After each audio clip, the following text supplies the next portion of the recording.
Ny 14 oktobra 1970 no nanafoana ny Frantsay ny antsoina hoe loi d'annexion.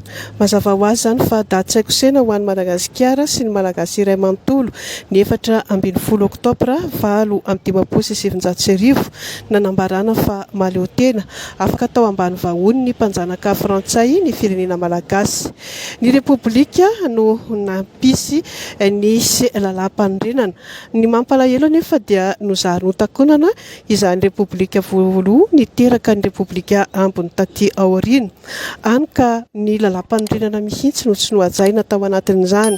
Tsy magaga raha toa ka tsy mandeha amin'ny hitsiny ny firenena aty amin'ny taona maro iainantsika amin'ny Repoblika iainana ankehitriny noho izay tantara ninina ny takonana ary tsy nohajaina ihany koa izany lalam-panorenana izany. Ny 14 oktobra izay daty haikosehina ho an'ny tantara pirenena izay dia manakambara ny taranaky Philbert Tsiranana izay isy azo ambara fa tsy haikosehiny ny tantara. Io Repoblika io zany fototra ikambanantsika mianakavy ato anatin'ny tanindrazantsika na iza foko na iza finoana na manahoana ny voronkoditra na manan-karena ianao na mahantra ianao dia ny zavatra mampiray antsika mianakavy dia ny Repoblika satria misy ny lalàna, misy ny institution, ny lalam-panorenana izay hitambarantsika mianakavy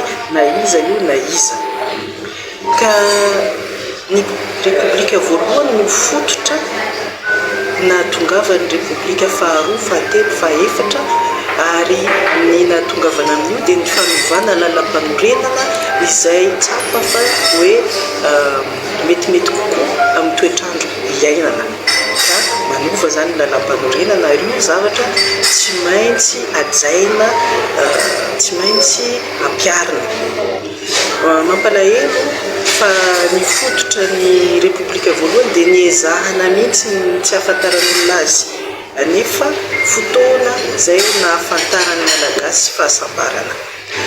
Ka io vahoaka Malagasy azagaga isika raha ohatra ka tsy mandeha mahitsy ny fiainan'ny firenena fa mandeha mabiloka satria raha ohatra ka zava-maniry ny resahana ka ny fototra no tsirarahiana dia mandeha any amin'ny fahafatesan'ilay zava-maniry zany. Raha ohatra ka trano ny resahana ka ny fototra no tsirarahiana dia hirodana ny trano. Ka eto zany dia mampatsiahy antsika mianakavy satria fotoana zao tadidinana zany fototra zany sy ny 14 oktobra dia tokony hanaja ny Repoblika hampafantatra ny tantara marina amin'ny vahoaka Malagasy rehetra manomboka any amin'ny Repoblika voalohany ary koa hanaja ohatry ny anak'Andriamaso ny lalam-panorenana.